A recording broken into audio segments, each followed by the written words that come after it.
YouTuber ini tersangkut cincin di jarinya sehingga tak dapat berlepas.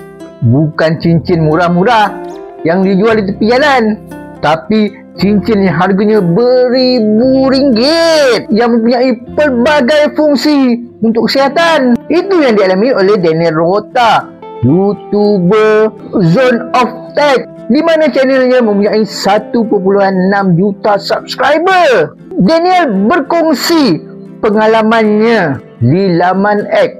Terdapat gambar menunjukkan jarinya tersekat dengan cincin Samsung Galaxy Ring. Bukan murah harga Samsung Galaxy Ring tu.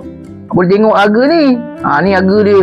Dan ia berlaku ketika Rota nak berlepas menaiki kapal terbang, dan dia tidak dibenarkan untuk berlepas kerana bateri cincin itu dikatakan mengembang dan boleh menyebabkan risiko di kalangan penumpang lain. Beliau terpaksa dibawa ke bilik kecemasan sebelum pakar perubatan berjaya mengeluarkan cincin tersebut. Rota dalam kenyataannya tidak lagi ingin memakai cincin Samsung Galaxy Ring itu.